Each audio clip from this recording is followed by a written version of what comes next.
मेरा पति घर पर नौकर ले आया। वो बहुत हसीन था और मेरा दिल उस पर आ गया। एक रात पति घर पर नहीं था और मैं नौकर के कमरे में चली गई। जैसे ही नौकर के साथ सोने लगी तो नौकर ने ऐसा काम कर दिया जिसे देखकर मेरी रूह कांप गई, क्योंकि नौकर तो वह नौजवान बहुत ही खूबसूरत था जिसे मेरा पति कुछ देर पहले ही लेकर आया था। जैसे ही मेरे पति ने डोरबेल बजाई और मैंने दरवाज़ा खोला तो अपने पति के साथ खड़े उस नौजवान को देखकर तो मैं अपनी आंखें झपकाना ही भूल गई थी। वह नौजवान हुस्न का शहजादा था, खूबसूरती से भरपूर। मैं तो यहाँ तक भूल गई थी कि उसके बराबर में मेरा पति भी खड़ा है। मेरे पति ने मुझे बाजू से हिलाया तो मैं चौंक गई। कहने लगा, क्या हुआ, पीछे हटो, मोहन को अंदर आने दो। उस लड़के का नाम मोहन था। वह लगभग 24 साल का था। मैं पीछे हट गई। मेरा पति उसे अंदर ले आया। मैं हैरान थी कि मेरा पति इसे अपने साथ क्यों लेकर आया है। मुझे बिना दुपट्टे के देखकर बड़ी तेज नज़रों से मेरे पति ने मुझे देखा था। मैं घर पर अकेली रहती थी और मेरे घर में पति के अलावा कोई नहीं था, इसलिए मैं दुपट्टा नहीं ओढ़ती थी। लेकिन अब उसकी नज़रों ने मुझे एहसास दिलाया कि आज उसके साथ एक नौजवान लड़का भी है। मैंने फ़ौरन से कुर्सी पर रखा दुपट्टा खुद पर ओढ़ लिया। उस नौजवान ने एक नज़र भी उठाकर मेरी तरफ देखा नहीं था। जब से आया था नज़रें झुकाए खड़ा था। मैंने अपने पति से पूछा कि यह कौन है। वह कहने लगा, यह बेसहारा नौजवान है, लेकिन है शरीफ, इसलिए मैंने इसे घर में नौकरी के लिए रख लिया है। यह घर के छोटे मोटे काम तुम्हारे साथ करवा दिया करेगा। हालांकि यह बात सुनकर मुझे बुरा लगना चाहिए था कि एक नौजवान को मेरा पति घर ले आया था, वह भी घर के कामकाज करवाने के लिए। लेकिन मुझे बुरा नहीं लग रहा था। अंदर ही अंदर ना जाने क्यों मैं अपने पति के इस फैसले से बड़ी खुश थी। मैंने कहा, यह तो आपने बहुत अच्छा किया, क्योंकि मुझे घर के काम करने में बहुत मुश्किलें आ रही थी और फिर जब बाज़ार से सामान लाना होता है तो मैं तो और भी बहुत थक जाती हूँ। वह कहने लगा, हाँ, इसलिए तो रखा है ताकि तुम्हें बाहर न जाना पड़े। अब से तुम बाहर के सारे काम इससे करवा सकती हो और घर के भी छोटे मोटे काम भी यह कर दिया करेगा। हमारा घर बहुत बड़ा तो नहीं था कि नौकरों के लिए कोई क्वार्टर होता, इसलिए मेरे पति ने घर का स्टोर रूम इस लड़के के लिए खाली करा दिया। मेरे पति ने वहीं पर एक चारपाई रखी और एक पंखा भी लगा दिया। फिर उसने एक प्लेट में खाना डाला और वह भी उसी स्टोर रूम में उसे दे आया। मुझसे कहने लगा कि जब कोई काम ना हो तो इसे घर में ज़्यादा घूमने फिरने मत देना, इससे कहना कि स्टोर रूम में रहा करे। मैंने कहा, ठीक है। ना जाने क्यों मेरे अंदर एक अजीब सी कैफियत जन्म ली थी। मुझे पूरी रात सुकून से नींद नहीं आई थी। आंखें बंद करती तो उस नौजवान का चेहरा मेरी आंखों के सामने आने लगता था। ना जाने क्यों, लेकिन मेरा दिल यह चाह रहा था कि जल्दी से सुबह हो जाए और मेरा पति अपने काम पर चला जाए। मैं इस नौकर को जी भरकर देखूं। इसकी एक झलक ने मुझे दीवानी करके रख दिया था। इतना नूर तो मैं आज तक किसी लड़के के चेहरे पर नहीं देखी थी जितना इस नौजवान के चेहरे पर था। बस मुझे हैरत यह थी कि मोहन कैसा अजीब शख्स था। इसने एक बार भी मेरी तरफ आंख उठाकर नहीं देखा था। अगले दिन सुबह मैं जल्दी उठ गई थी और किचन में नाश्ता बना रही थी कि तभी मेरे पति ने स्टोर रूम के दरवाजे पर दस्तक दी। वह नौजवान बाहर आ गया। मेरे पति ने उससे कहा कि घर का सामान ले आओ और अपनी मालकिन के साथ ज़रूरी काम करवा लो, फिर मैं तुम्हें दुकान पर ले जाऊंगा। यह सुनना था कि मैं परेशान सी हो गई। मेरा पति उसे दुकान क्यों लेकर जा रहा था? वह तो उसे घर के लिए लाया था। मैं किचन से निकलकर बाहर आ गई। मैंने कहा कि आप इसे कहाँ ले जा रहे हो? इसे तो आपने घर के कामकाज के लिए रखा है ना? मेरी बात सुनकर मेरा पति पहले तो मुझे घूर कर देखने लगा, फिर कहने लगा कि मोहन पूरे दिन यहाँ पर क्या करेगा? अभी 2 घंटा है, तुम्हें जो काम करवाना है तुम इससे करवा लो। मैं इसे अपने साथ दुकान पर ले जाऊँगा और फिर रात को यह मेरे साथ घर आएगा और रात को भी तुम्हारे साथ जो भी काम होगा करवा दिया करेगा। यह सुनकर मैं उदास हो गई थी। मैंने बेदिली से नाश्ता बनाया। वह नौजवान किचन में आ गया। कहने लगा, दीदी, कोई काम है तो बता दो। मैंने पलटकर उसकी तरफ देखा। वह अभी भी नज़रें झुकाए हुए बात कर रहा था। उसने दीदी कहा तो मेरे तन बदन में आग सी लग गई थी। ठीक है कि मैं उससे कुछ साल बड़ी थी, लेकिन दीदी तो बिल्कुल नहीं थी। मैंने कहा, देखो, मेरा नाम सोनाली है, मुझे तुम सोनाली कहा करो। मैं इतनी भी बड़ी नहीं हूँ कि तुम मुझे दीदी बोलो।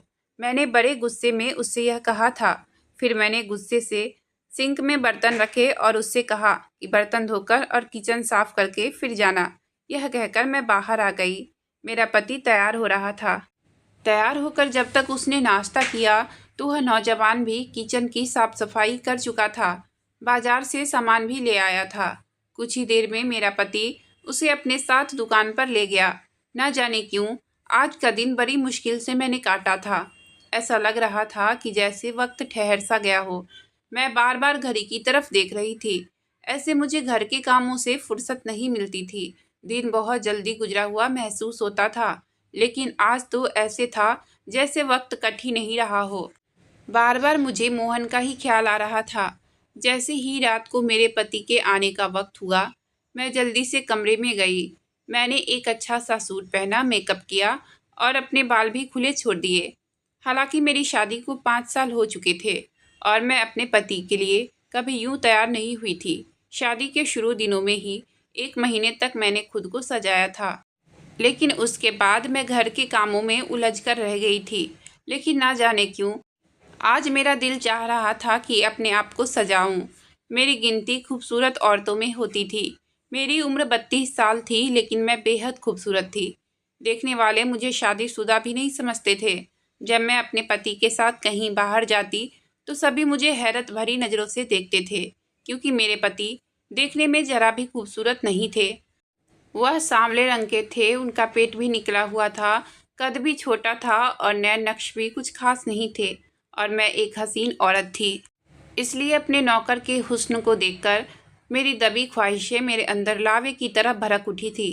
जैसे ही रात को मेरा पति घर पर दाखिल हुआ, मुझे देखकर वह हैरान हुआ था, लेकिन मेरी नज़रें तो उस पर ही टिकी हुई थी। पूरा दिन मैंने ना जाने कैसे काटा था, लेकिन मोहन बड़ा अजीब शख्स था। एक नज़र भी उसने मुझ पर डालकर नहीं देखा, बल्कि मेरा पति मुझे देखकर बड़ा खुश था। खाना खाने के बाद कहने लगा, चलो सोनाली, हम लोग आइसक्रीम खाने चलते हैं। आज तुम बहुत ही खूबसूरत लग रही हो। लेकिन मैं उसके लिए सजी ही कब थी, जिसके लिए मैंने यह सब तैयारी की थी। उसने तो एक आंख भर कर मुझे नहीं देखा था। मैं चाहती थी कि वह मुझे देखे और देखकर अपने होश खो दे, लेकिन वह तो सीधा स्टोर रूम में चला गया। मैंने अपने पति से कहा कि मुझे सर्दी हो गई है, इसलिए मैं आइसक्रीम नहीं खाऊंगी। यह कहकर मैं अपने कमरे में चली गई। बड़े ही बेदिली से मैंने चूड़ियाँ उतारकर सामने ड्रेसिंग पर रख दी, अपनी ज्वेलरी उतारी, बालों का जूड़ा बना लिया, सूट भी बदल लिया और चेहरा भी धो लिया। अब मैं सोचने लगी कि किस तरह से मोहन को अपने पास खींचूं। मेरे दिमाग में बस एक ही तरकीब आई थी। अगली सुबह मैं अपने पति के उठने से पहले वॉशरूम में गई और जानबूझकर गिर गई। गिरने की वजह से मेरे पैर में अच्छी खासी मोच आ गई थी और कमर में भी बहुत ज़्यादा चोटें आई थी। मैं रोने लगी, चिल्लाने लगी। मेरा पति और मोहन दोनों ही अपने कमरे से निकलकर बाहर आ गए और मेरा पति मुझसे पूछने लगा कि क्या हुआ।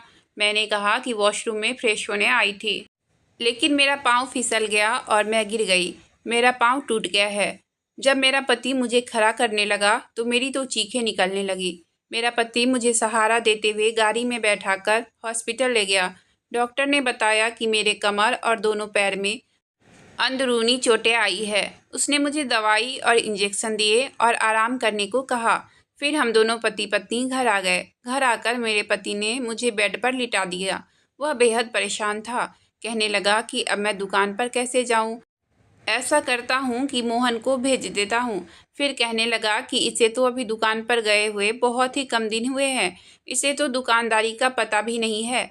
मैंने कहा कि आप अपनी दुकान पर जाओ और मोहन को यहाँ छोड़ जाओ। अगर मुझे किसी चीज़ की ज़रूरत होगी तो मैं उससे कह दूँगी। मेरा पति भी मेरी बात मान गया था। वह दुकान पर चला गया और मैं बेहद खुश थी। हालांकि मेरी कमर से दर्द की टीस उठ रही थी। मेरा घुटना हिलने से इनकार कर रहा था, लेकिन मेरा दिल बड़ा ही बेफिक्र था। पति के जाते ही मैंने मोहन को पुकारा और साथ ही अपना दुपट्टा उतारकर बेड पर रख दिया। जैसे ही वह मेरे कमरे में दाखिल हुआ तो नज़रें झुकाए कहने लगा, जी कहिए। मैं यह चाहती थी कि वह मुझे देखे। मैंने उससे कहा कि इधर आओ। वह मेरे पास आ गया। कहने लगा, क्या हुआ, क्या चाहिए आपको? वैसे मैंने खाना बना दिया है, मुझे खाना पकाना आता है, किचन और घर की सफाई भी कर दी है। मैंने उससे कहा कि इधर बैठो। यह सुनकर उसकी नज़र मुझ पर पड़ी थी, लेकिन उसने फौरन अपनी नज़रें फेर ली थी और 2-4 कदम पीछे हट गया और कहने लगा, अगर आपको किसी चीज़ की ज़रूरत है तो मुझे बता दो। यह सुनकर मुझे उस पर गुस्सा आने लगा। मैंने कहा, मेरी कमर में बहुत ज़्यादा दर्द है और मुझे कमरे में घबराहट हो रही है। मुझे बाहर आंगन में बैठना है। मुझे सहारा देकर बाहर बैठा दो। मैं चाहती थी कि वह मेरे करीब आए। यह सुनकर वह हैरत का शिकार हुआ था। वह कहने लगा कि मैं ऐसा नहीं कर सकता हूँ। रात को साहब जी आएंगे तो वही आपको बाहर ला सकते हैं। यह कहकर वह कमरे से बाहर निकल गया। मुझे अब इस पर जी भरकर गुस्सा आने लगा था। वह समझता क्या था खुद को? जितना मैं उसके पास जाने के बहाने ढूंढती, उतना ही वह मुझसे कतराता था। लेकिन एक बार मुझे मौका मिल गया। जैसे ही मेरा पति दुकान के लिए घर से बाहर निकला, मैं जानबूझकर चिल्लाने लगी, जैसे कि मैं गिर गई हूँ। मैं बेड का सहारा लेकर जमीन पर बैठ गई, जैसे लगे कि मैं बेड से नीचे गिर गई हूँ। मोहन जैसे ही कमरे में दाखिल हुआ, मैं चिल्लाने लगी, रोने धोने का ड्रामा करने लगी। वह मेरे पास आ गया। मजबूरन उसे मुझे सहारा देना पड़ा। जैसे ही उसने मेरा बाजू अपने कंधे पर रखा और मेरी कमर पर हाथ रखकर मुझे उठाने की कोशिश करने लगा, उसकी इस हरकत पर मेरा दिल खूब जलने लगा। मैं बेहद खुश थी, मैं यही तो चाहती थी। उसने मुझे बेड पर बैठाया, फिर तो मैंने यह सिलसिला ही पकड़ लिया था। मैं बार बार उसे पुकारती, वह बेचारा मजबूरन मुझे सहारा देता। मैं चाहती थी कि मेरी करीबी उसे बेचैन कर दे और फिर एक मर्द के किसी औरत के इतने करीब होने से कुछ न कुछ तो उसके भी दिल में हलचल शुरू होगी। असल में जब इंसान को वो चीज़ मिले जिसकी उसे ख्वाहिश होती है तो वह चीज़ उसे परेशान करने लगती है। मेरा भी यही मसला था। मेरी शादी को 5 साल बीत गए थे, लेकिन औलाद नहीं हुई थी। मेरे पति ने आज तक मुझे इस बात पर कोई ताना नहीं दिया था। मैं खूबसूरत लड़की थी, इसलिए जब भी किसी महफिल में जाती थी तो नौजवान खूबसूरत लड़कों को देखकर मेरी नज़रें उन्हीं के आसपास घूमती रहती थी। मैं हसीन और नौजवान को देखकर ठंडी आहें भरती थी। उस वक्त मुझे अपने साथ बैठा अपना पति बहुत बुरा लगता था। कभी लगता कि मैंने जज्बात में आकर गलत फैसला कर लिया है। मैंने सिर्फ पैसा देखा, क्योंकि मेरे माँ बाप के घर में पैसे की बहुत कमी थी। उस वक्त मुझे यह लगा कि जब मेरे पास पैसे होंगे तो मुझे ज़िंदगी के तमाम ऐश मिलेंगे, तो यह कसक भी दिल से जाती रहेगी। मेरा पति खूबसूरत नहीं है, अब इंसान को हर चीज़ तो नहीं मिलती है। मुझे लगा था कि वक्त के साथ साथ मेरे दिल की यह ख्वाहिश खत्म हो जाएगी, लेकिन ऐसा नहीं हुआ। मुझे कभी भी मेरा पति अच्छा नहीं लगा। हाँ, यह था कि मैं एक अच्छे घर में रहती थी। मेरे कमरे में एसी लगा हुआ था, खाने पीने के लिए हर चीज़ थी। पैसा खर्च करते हुए मुझे सोचना नहीं पड़ता था। लेकिन मुझे अपने पति के साथ रहना अच्छा नहीं लगता था। मुझे वह बिल्कुल भी अच्छा नहीं लगता था। जितना वक्त मेरा उसके साथ गुजरा, मैं एक दिमागी तकलीफ से गुजरती थी। उस वक्त ना तो मुझे कोई ऐश अच्छा लगता था और ना ही वह बड़ा सा घर। कभी कभी मुझे यह लगता कि शायद मैंने गलती कर दी है। अगर मेरा पति मनपसंद होता तो शायद मैं उसके साथ एक कमरे में भी हंसी खुशी गुजार लेती, उससे भी जी भरकर बातें करती। मोहन को देखकर मुझे लगा कि बस मेरी तलाश खत्म हो गई है। मैं चाहती थी कि वह मेरी तरफ खींचा चला आए, लेकिन वह नज़रें उठाकर भी नहीं देखता था। मैं उसकी आंखों में अपना अक्स देखना चाहती थी। अब मेरे कमर और पैर का दर्द काफ़ी हद तक ठीक हो गया था, लेकिन मैं जानबूझकर चीखने लग जाती थी ताकि वह मुझे सहारा दे। मेरा पति कहने लगा कि मैं तुम्हें एक एस्टेंट ला देता हूँ। उसकी मदद से तुम्हारे लिए चलना फिरना आसान हो जाएगा और डॉक्टर ने भी तो कहा है कि तुम चल फिर सकती हो। मैंने गुस्से से अपने पति की तरफ देखा और कहा, डॉक्टर को क्या पता है कि मुझे क्या तकलीफ़ है? उसका क्या है, वह तो जो चाहे कह देगा। लेकिन यह ड्रामा भी मैं कब तक कर सकती थी? मैं अपने पति से पीछा छुड़वाना चाहती थी। एक बार जब मेरा पति दुकान पर था और मोहन किसी से फ़ोन पर बातें कर रहा था, मेरा पाँव अब चलने फिरने के काबिल था। मैं जानबूझकर धीरे से चलती हुई किचन के दरवाजे तक चली गई। वह किसी से कह रहा था कि बहुत जल्दी माँ को तुम्हारे घर रिश्ता लेकर भेज दूंगा। अब तो मेरी नौकरी भी लग गई है। तुम्हारे पापा अब इनकार नहीं कर सकते हैं। मैं शादी करके तुम्हें शहर में ले आऊँगा। यह सुनना था कि मेरे होश उड़ने लगे। मैं तो मोहन से बेहद मोहब्बत करने लगी थी, उससे जुदा नहीं हो सकती थी। मैं चाहती थी कि वह भी मुझसे मोहब्बत करे, लेकिन वह तो शायद किसी और लड़की के चक्कर में था। मैं धीरे धीरे से चलती हुई अपने कमरे में गई। मुझे इस वक्त सब कुछ बहुत बुरा लग रहा था। मेरा जी चाह रहा था कि वह लड़की मेरे सामने आ जाए तो मैं उसे जान से मार डालूं। मोहन मेरे अलावा कैसे किसी लड़की से मोहब्बत कर सकता है? मैंने आईने में खुद को देखा। मैं बहुत ही खूबसूरत लग रही थी। यह कैसे मुमकिन है कि मैं मोहन को अच्छी ना लगूं? वह कैसे मेरे अलावा किसी भी ऐसी लड़की की तरफ देख सकता है? फिर मेरे दिमाग में आने लगा कि हो सकता है कि वह लड़की बहुत खूबसूरत होगी, मुझसे भी ज़्यादा हसीन होगी। बहरहाल जो भी है, मैं यह बर्दाश्त नहीं कर पा रही थी। गुस्से से मेरी आंखों से आंसू बहने लगे। मैंने मोहन को आवाज़ दी। वह मेरे कमरे में आ गया, लेकिन मुझे सही सलामत अपने पाँव पर खड़ा देखकर वह कुछ हैरान सा हुआ था। कहने लगा, मैडम जी, आपने मुझे क्यों बुलाया? मैंने कहा, मेरे पास आओ, मुझे तुमसे कुछ ज़रूरी बातें करनी है। वह अंदर दाखिल हो गया। मैंने उससे कहा कि मैं तुमसे मोहब्बत करती हूँ। यह सुनकर तो वह हैरान रह गया था। पहली बार उसने मेरी तरफ देखा था, लेकिन वह भी नफ़रत से। कहने लगा, आपको शर्म नहीं आती है मुझसे इस तरह की बातें करते हुए? मैंने कहा, तुम हो तो इतने हसीन, इसमें मेरा तो कोई कसूर नहीं है। फिर मैंने अपनी अलमारी से निकाल कर उसको बहुत सारे पैसे दिए। यह देखकर भी वह हैरान था। मैंने कहा, मैं तुम्हें नोटों से भर दूंगी अगर तुम मेरी ख्वाहिश पूरी करोगे तो। मेरी बात अभी यही तक थी कि उसने जोरदार थप्पड़ मेरे मुंह पर मार दिया। कहने लगा, अगर आपने इससे आगे एक शब्द और कहा तो मैं मालिक को बता दूंगा कि आपकी क्या सोच है। मैं तो हमेशा आपको बड़ी बहन की तरह समझता था। आपको शर्म नहीं आती मेरे बारे में ऐसा सोचते हुए? मुझे उसके थप्पड़ से इतनी तकलीफ नहीं हुई जितना उसके बहन कहने से हुई थी। मैंने कहा, नहीं हूँ मैं तुम्हारी बहन, मैं तुमसे मोहब्बत करती हूँ, तुम्हारी मोहब्बत में दीवानी हो चुकी हूँ। मुझे हर कीमत पर तुम्हें पाना है, और जिस लड़की से तुम शादी की बात कर रहे थे, मैं तुम्हें उससे शादी नहीं करने दूंगी। और अगर तुमने कोशिश की मेरे पति को कुछ भी बताने की, तो तुम सोच भी नहीं सकते हो कि मैं तुम्हारे साथ क्या क्या कर सकती हूँ। मैं जुनूनी हो चुकी थी। मैं दीवानों की तरह चिल्लाकर उससे कह रही थी। यह सुनकर वह फौरन से मेरे कमरे से बाहर निकल गया। अगले दिन जो कुछ उसने कहा, मैं तो होश खो बैठी थी।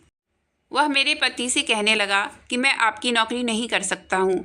मेरे पति ने कहा कि क्यों नहीं कर सकते? जिस दिन मैंने तुम्हें काम दिया था उस दिन तो तुम रो रहे थे, हाथ जोड़ रहे थे कि मैं तुम्हें नौकरी दे दूँ, और अभी तुम्हें नौकरी करते हुए 1 महीने भी नहीं गुजरे हैं। वह कहने लगा कि मैं आपको वजह नहीं बता सकता हूँ। मेरे पति ने उससे कहा कि ठीक है, जो पैसे मैंने तुम्हें एडवांस दिए थे वह तुम मुझे लौटा दो। पूरे 2 लाख की रकम मैंने तुम्हें यूं ही नहीं दिए थे कि तुम 1 महीने में खुद ही नौकरी छोड़ो। मैंने तुम्हें घर पर इसलिए रखा था क्योंकि तुम एक शरीफ लड़के हो। तुम्हारे होते हुए मुझे फिक्र करने की ज़रूरत नहीं थी कि मेरी बीवी सुरक्षित नहीं है। मुझे भरोसा था तुम पर, बस इसी वजह से मैंने तुम्हें रखा था।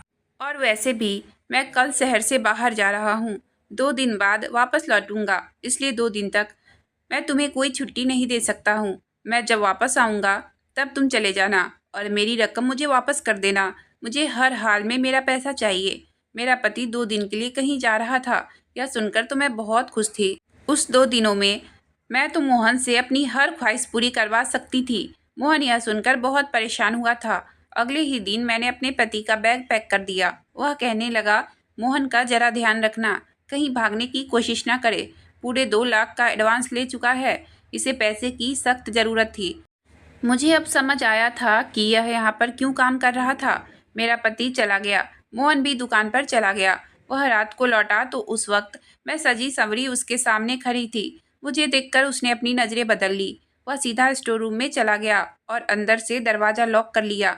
यह देखकर मुझे उस पर गुस्सा आने लगा। मैंने कहा, दरवाज़ा खोलो। वह कहने लगा, आप यहाँ से चली जाओ, मैं दरवाज़ा नहीं खोलूँगा। मैं काफ़ी देर तक उसका दरवाज़ा बजाती रही, लेकिन उसने नहीं खोला। मैं अपने कमरे में आ गई। मुझे उस पर बहुत गुस्सा आ रहा था। फिर मुझे याद आया कि स्टोर रूम की चाबी तो मेरे ही पास है। मैंने दराज से स्टोर रूम की चाबी निकाली और आहिस्ता आहिस्ता स्टोर रूम का दरवाज़ा खोलने लगी। सामने चारपाई पर मोहन चादर ओढ़कर सो रहा था।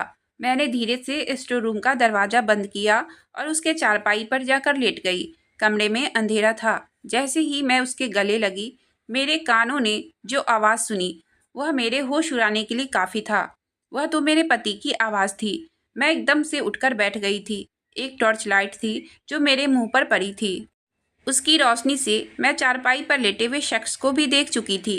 वह मेरा पति था। यह देखकर मेरे होश उड़ गए। वह कहने लगा, तुम्हारी हर बात मुझे मोहन बता चुका था और मैंने तुमसे झूठ बोला था कि मैं दूसरे शहर जा रहा हूँ।